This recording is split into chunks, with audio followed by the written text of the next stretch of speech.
Hello and welcome to the Grub Street Lodger, and it's a little bit late this video because I've had a very long and arduous January. January is always a bit of a long month, isn't it? And this has been the wettest January on record, or one of the wettest Januaries on record. Certainly feels like it's been wet. Yeah, my home has maintained its dryness. The damp proofing has finally done its work. The heating, I had a bit of trouble with it. It turned out because it had kind of been half turned off when it hadn't been resided in for a while. I didn't know that, so a plumber came and turned it fully on, and so now the heating's more efficient and I'm got a warm, comfy, dry house. That's good. But I've been doing a lot of other things. I've had a bit of bother at work. I've had to work very, very hard at that. I've even, I have to say, experienced a little anxiety and things, which is certainly not really something I'm used to within my wheelhouse. Wow, I look very red today, red and pale. And at the same time as all that, I've also been in a play and got a cold which is in its 4th week and is strangling my chest. So if there are sudden jump cuts, that's just me coughing, though I might have little coughs and not cut them out because I can't be bothered.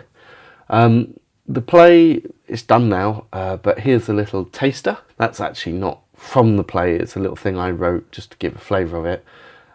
And the play was a big success.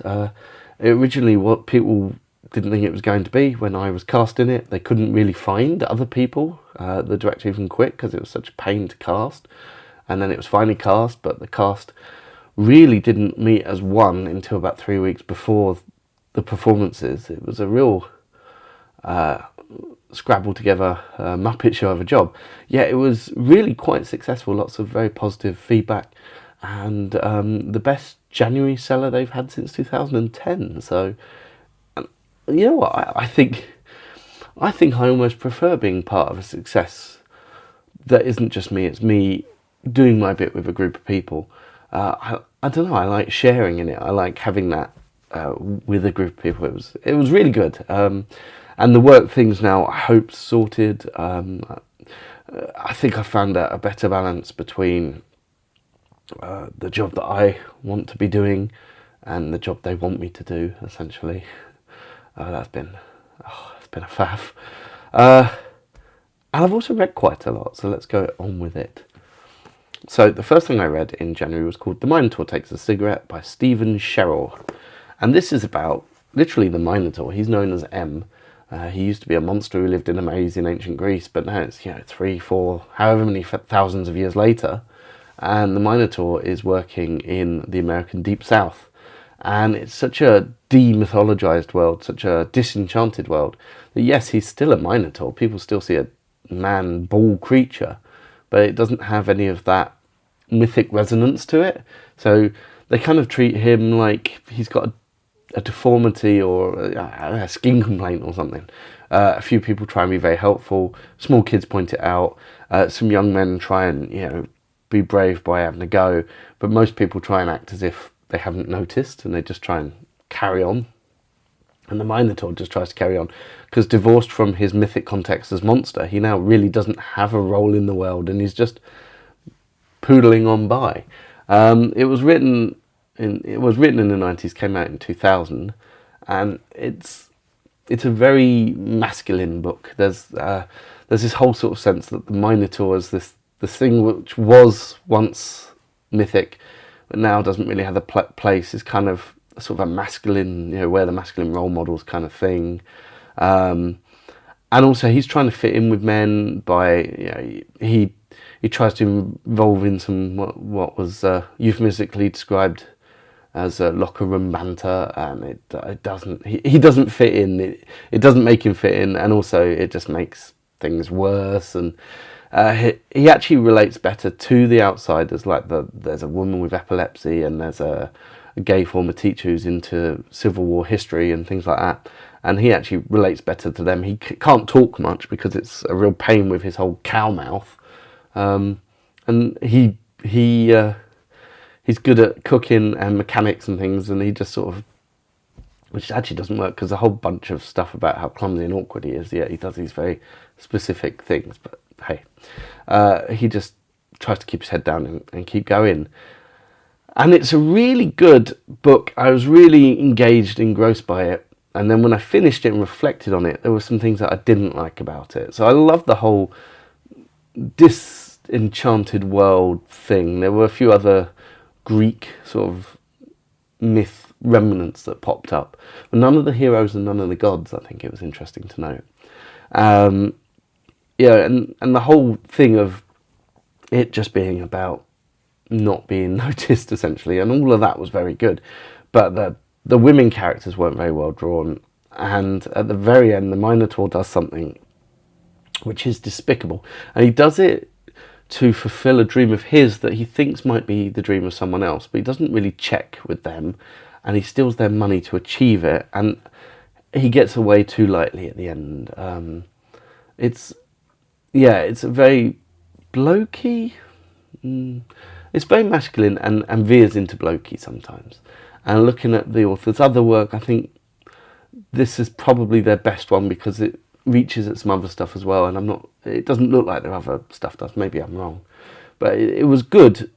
But then there were some reservations afterwards about it. But I enjoyed it a lot while reading it, and it was a good start to the year.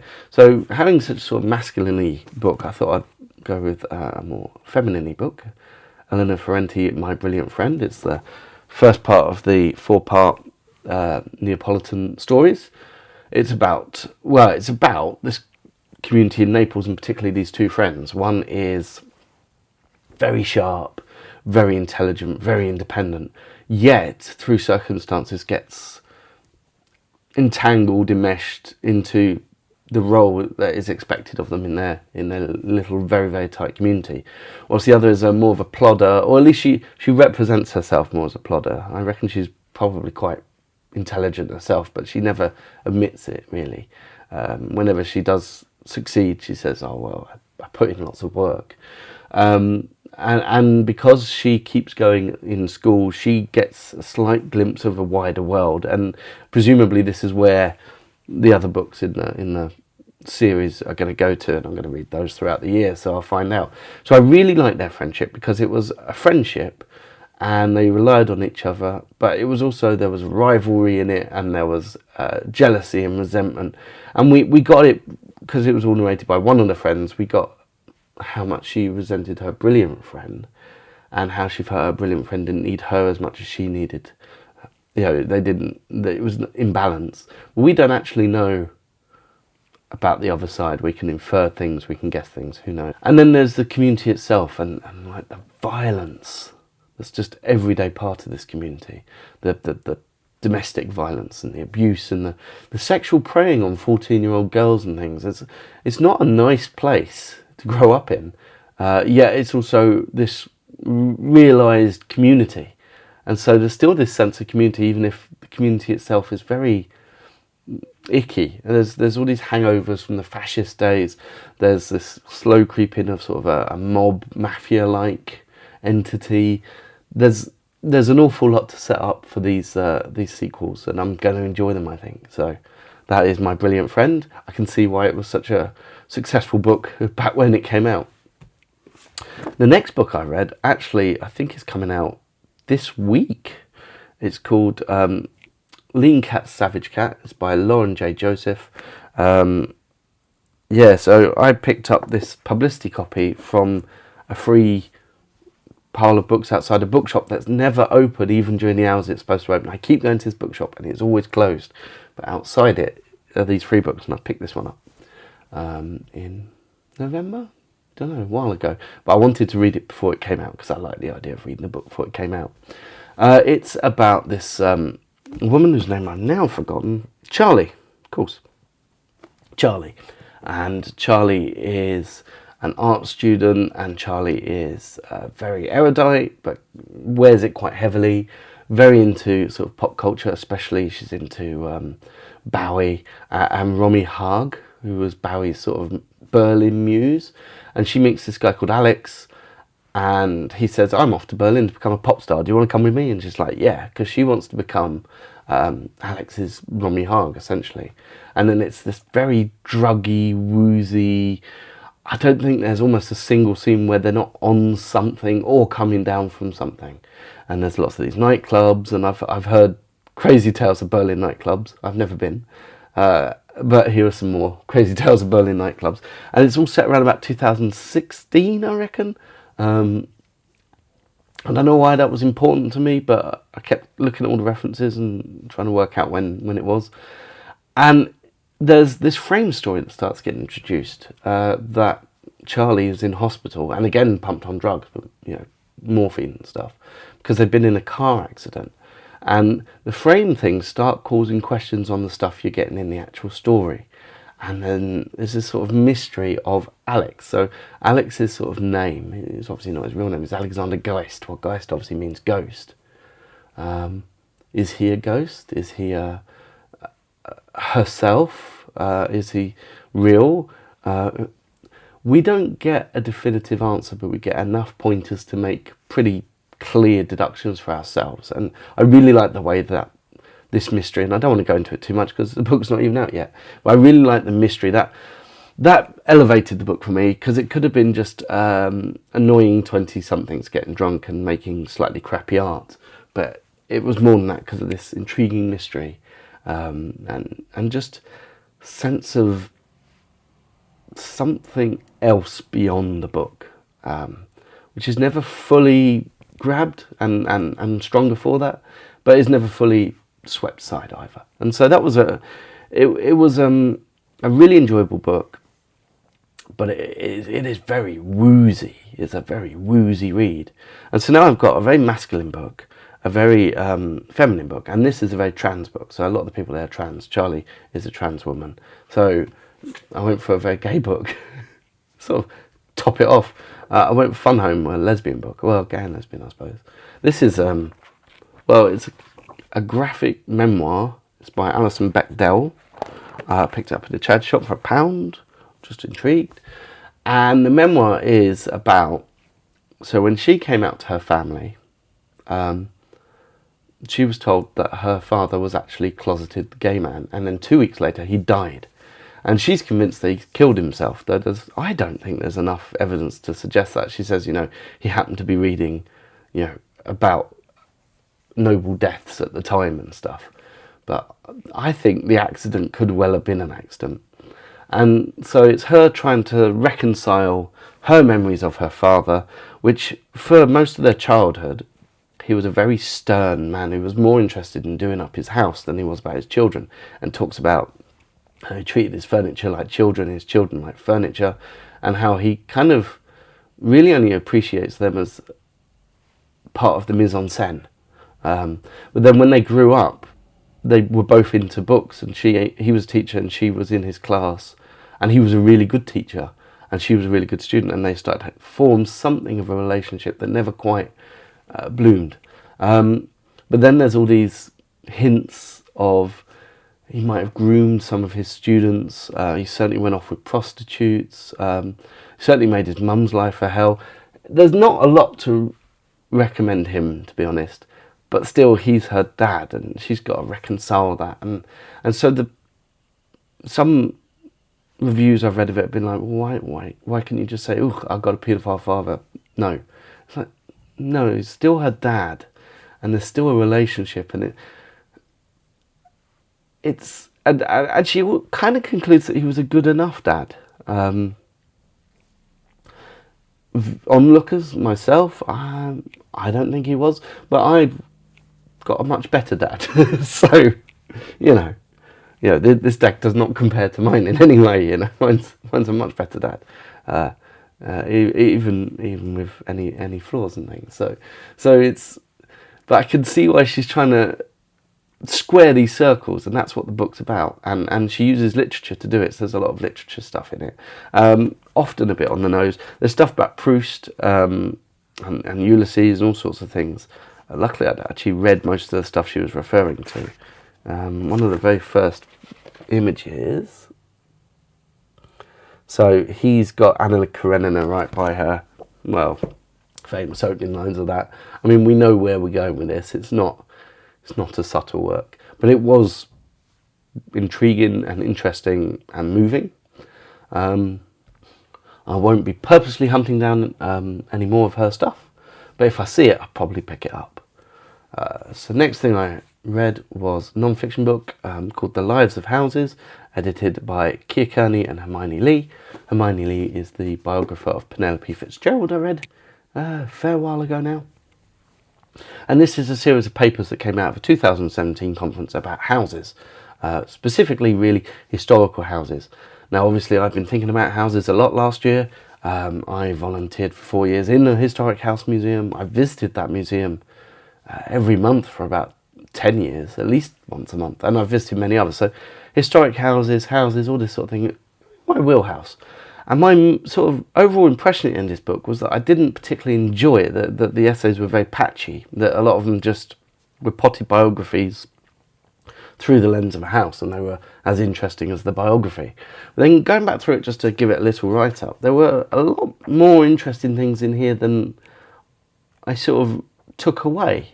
The sort of connection, both Churchill and Disraeli, for example, bought houses they couldn't afford, and Disraeli had his essentially funded by party members, and Churchill had his house run by the National Trust while he still lived in it. So that was interesting. Or how Uppark House influenced H.G. Wells and his ideas of class, and maybe even his idea of the Eloy and the Morlocks and things. So I found that really interesting. And then there was a brilliant one called The House of Air by Hermione Lee, which is all about the houses that aren't there anymore, but they're still there in the literature. And so that was good. So the more I thought about these, the more of these that I quite enjoyed. There was a really good one about Tor Balali, which was a house that Yates, isn't it? Bought, but never really lived in because it kept flooding. And so it's a weird one. It's one of these ones that when I was reading it, I thought, it's okay. And then afterwards, it gave me more to think about. But it is patchy. I'd say it's a lot of very good, the contributors to this are amazing. There's Julian Barnes, Simon Armitage, Alexander Masters, Jenny Uglow, all sorts of people. But it feels like a lot of the contributors' B work. So there's a lot of really good people just not phoning it in, but just giving it a little bit less than usual. And so it comes out as something which is good. And there are some really good bits in it. Did you notice that jump cut? Because that was a big cough. And the last book I read last month, January, Counselling for Toads, which is a book I've been trying to get hold of for a while. It's both an introduction to a kind of counselling called situational awareness therapy and a sort of sequel to Wind in the Willows. So Toad is found and he's depressed, and all his friends, Ratty, Mole, Badger, get him to a therapist who is a heron. Herons eat toads, but hey. And Heron goes through analysis with him, thus introducing the reader to this kind of analysis and the concepts therein. Like 3 ego states, child ego state, adult ego state, and a parental ego state. And the introduction of this idea of the games we play, where we take different positions on whether we think we're all right and other people are all right, and how we relate to each other, and all this sort of stuff. Wind in the Willows is a weird world. It's streaked through with oddness and strangeness, and like the pan thing, and the bit where Ratty is almost drawn away to the sea, and all this kind of stuff. So it takes this already very weird world, and then adds this other thing, and it takes this very, very Edwardian world, and then adds this very mid-20th century thing. It's a very the kind of analysis, and it feels kind of dated almost, because it feels very Mad Men, I suppose. It feels very 1950s, 1960s, even though this book came out later, 90s, I think. 1998.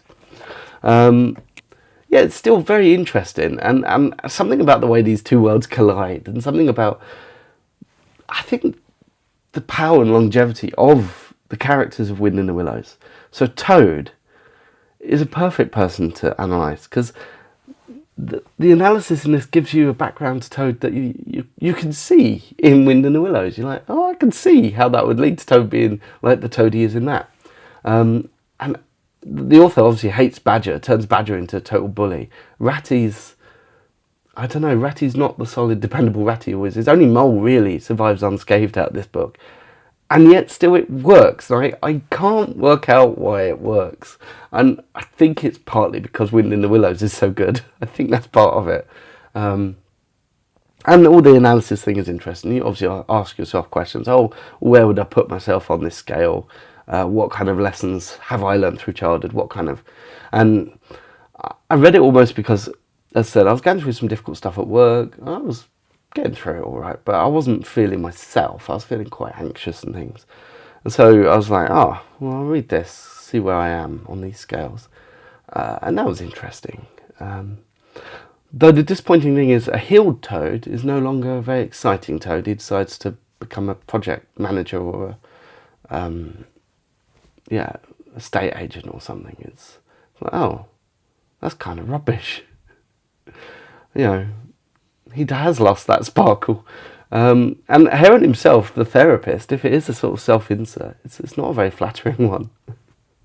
Yeah, so that's what I read in January. I very much enjoyed all of it, really. I mean, some of them I enjoyed more in retrospect, some of them I enjoyed more, and then when I looked at them were a bit less good. They're all intriguing and interesting. It was a good month for reading, and the play was successful, and I sorted out the work stuff, and the house is lovely, and I'm getting back into my novel, which took a bit of time out of again, almost as if I'm trying to avoid it, which is weird because I've got so many fun ideas for it. Why can't I just write them down? That's what I need a book for. And then what I've already started this month is very good, and you'll find out more about that at the end of this month, probably closer to the end than I've done this time. Anyway, thank you very much for watching, and adios.